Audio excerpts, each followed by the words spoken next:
Hello বন্ধুরা, আমি অনু update with অনু চ্যানেলে তোমাদের স্বাগত। আমি চলে এসেছি কথা সিরিয়ালের আপডেট নিয়ে। কথা সিরিয়ালে দেখা যাচ্ছে যে একদিকে অগ্নিব প্রমিত শর্মার পরিচয় পাওয়ার পরই তাকে ফোন করে বসে, তারপর গুহবাড়িতে ইনভাইট করে।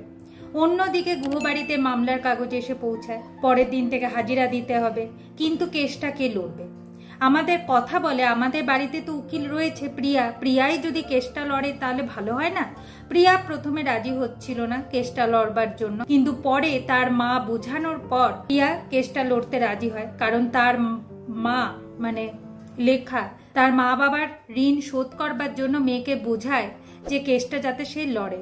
আর প্রিয় তার মায়ের কথা ফেলতে পারে না, তাই কেস লড়তে রাজি হয়েছে। এরপর বাড়ির সবাই মিলে মা আনন্দীর পুজো করে। কোনো পুরোহিত তো আসতেই পারছে না ভয়, আর মায়ের কাছে আশীর্বাদ চায় যাতে এই বিপদ থেকে সবাই বেরিয়ে আসতে পারে। অন্যদিকে দেখা যাচ্ছে যে আমাদের প্রমিত চলে এসেছে গুহবাড়িতে।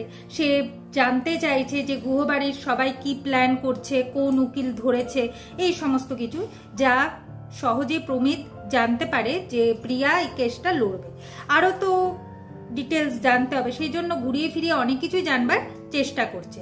তবে আমাদের কথার সন্দেহ লাগছে প্রমিতকে। সে ভাবে যে প্রমিতকে একটু চোখে চোখে রাখতে হবে, কারণ সে জানলো কি করে আমরা এখনো উকিল ঠিক করিনি, আমাদের উকিলের দরকার কিনা, এত কিছু খবর প্রমিত জানছে। অন্যদিকে আমাদের প্রিয়ের এটা প্রথম কেস, তার এই লটা মোটেও পছন্দ ছিল না। মায়ের জন্য তাকে ল পড়তে হয়েছিল, তবে মায়ের স্বপ্ন কোনোদিনই সে পূরণ করতে পারেনি। এই রেডিও জগতে পা দিয়ে দিয়েছিল, কিন্তু দাদানের হয়ে সে কেস লড়বে, তাকে জিততে তো হবে। কিন্তু সে পারবে তো জিততে?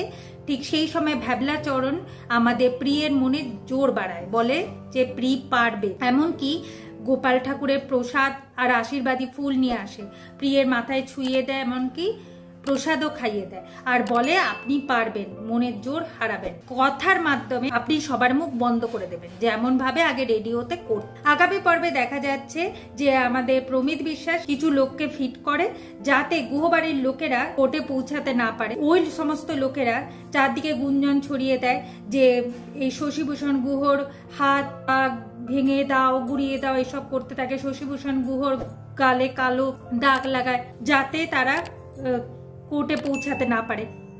প্রি বলে যে দাদান যে করেই হোক আমাদের কোর্টে পৌঁছাতে হবে, না হলে আমাদের হিয়ারিং ডেট পিছিয়ে যাবে, আমরা কিছু করতে পারবো না, আমাদের ভেঙে পড়লে আর এখানে বসে থাকলে চলবে না, এই বলে প্রি বারবার করে দাদানকে বুঝাচ্ছে। এইভাবেই আজকের পর্বটা শেষ হয়ে যাচ্ছে। আশা করি আজকের পর্বটা তোমাদের ভালো লাগবে। ভিডিওটা ভালো লাগলে লাইক, শেয়ার ও সাবস্ক্রাইব করে দিও। ভিডিওটা দেখবার জন্য অসংখ্য